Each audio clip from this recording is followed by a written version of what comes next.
हर खबर पर होगी आपकी पकड़। डाउनलोड कीजिए एबीपी लाइव ऐप।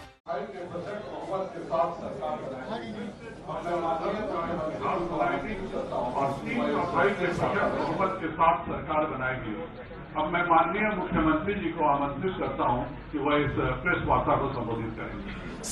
सबसे बड़ी बात यह है कि आज इस प्रेस कॉन्फ्रेंस में जो देखने को आएगा, जो सबसे जरूरी भी है कि आखिर इस पूरे मामले में चिराग पासवान का क्या रोल है।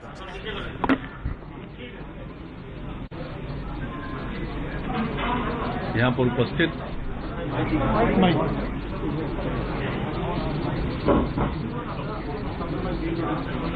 इस कार्यक्रम में उपस्थित माननीय उप मुख्यमंत्री श्री सुशील कुमार मोदी जी,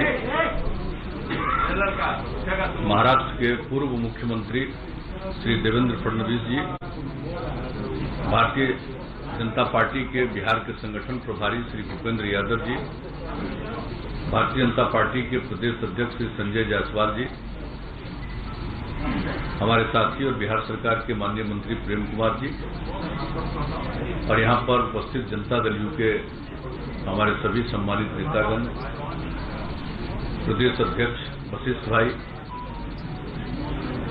कार्यकारी अध्यक्ष अशोक चौधरी जी, विजेंद्र यादव जी, आरसीपी सिंह जी, ललन जी, मैं सबसे पहले आप सब लोगों का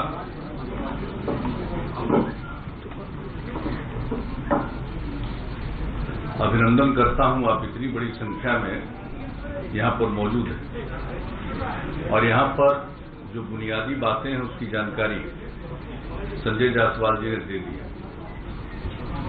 जो हम लोगों का गठबंधन है एनडीए, इसमें बातचीत हो चुकी है और हम लोगों की बातचीत पहले ही हो चुकी थी, लेकिन उसका कोई ऐलान नहीं किया गया था और अब उसके बारे में विस्तृत रूप से जानकारी दे दी जाएगी। आज इन्होंने बता दिया है, जो जनता दल यू है उसके जिम्मे 122 सीटें दी गई हैं और उसी के अंतर्गत हम पार्टी को, जीतन राम मांझी जी की पार्टी को, उसी के अंतर्गत हम लोगों ने 7 सीटें दी। भारतीय जनता पार्टी के पक्ष में 121 सीटें हैं और उसी के अंतर्गत इन लोगों की बातचीत, जो इन्होंने बताया कि अंतिम चरण है विकासशील इंसान पार्टी के साथ, उसी के अंतर्गत उनको सीटें देंगी। और जहां तक दोनों के बीच में कंस्टिट्यूएंसी का सवाल है, कौन कौन विधानसभा क्षेत्र किनके जिम्मे है, उसका भी निर्णय हो चुका है और मैं समझता हूं कि आज 122 और 121 तो है, तो बता दें लोगों को, या ऐसे ही आप रिलीज कर दिया जाएगा कि पूरे तौर पर कि इनके जिम्मे कौन सी सीट है। हम लोग मिलकर काम कर रहे हैं और बिहार के विकास के लिए जो भी काम है वो किया गया है और इसके बाद भी आगे मिलजुल कर हम लोग काम करेंगे। एक साथ काम करते हुए हम लोगों का एक लंबा अवसर है और जो कुछ भी बिहार में हुआ है इसके बारे में सब लोगों को जानकारी। कुछ लोगों के द्वारा बिला वजह बहुत सारी बातें की जाती है, मैं उन सब चीजों का कोई महत्व नहीं देता हूं। सबको मालूम है कि हम लोगों का अगर पिछले 15 वर्षों से हम लोग काम कर रहे हैं, 15वां साल है, और उसके पहले 15 साल तक लोगों को काम करने का मौका मिला था, उनके द्वारा क्या किया गया, क्या आर्थिक स्थिति थी, क्या रोजगार था, क्या कानून व्यवस्था की स्थिति थी,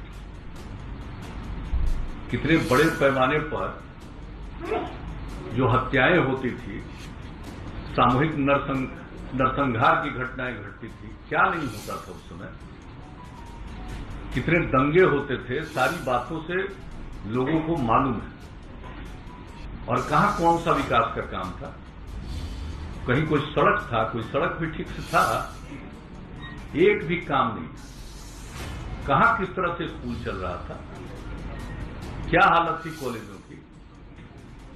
यूनिवर्सिटी तक में जो शिक्षक थे, प्रोफेसर थे, उनको कब तनख्वाह मिलता था, कितने दिनों पर तनख्वाह मिलता था। हम लोग जब आए 2005 में और 2006 से जो हम लोगों ने काम करना शुरू किया, सब चीज समय पर करना शुरू किया, चाहे शिक्षा का क्षेत्र हो, स्वास्थ्य का क्षेत्र हो, विकास का क्षेत्र हो। और हम लोग प्रारंभ से कहते रहे न्याय के साथ विकास, यानी समाज के हर तबके का उत्थान और हर इलाके का विकास, वही काम हम लोग करते चले आ रहे हैं किसी भी क्षेत्र में। और इसके बारे में तो सबको पता है और किस तरह से हम लोगों ने काम किया। ये बता रहे थे अभी संजय जायसवाल जी, इधर की घटनाओं के बारे में कुछ जानकारी उन्होंने दे दी।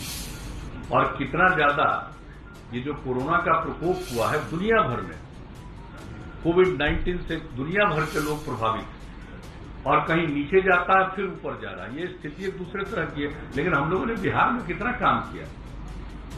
और आज आप देख लीजिए, जांच का भी सवाल है, तो 10 लाख की आबादी पर जितनी जांच है बिहार में,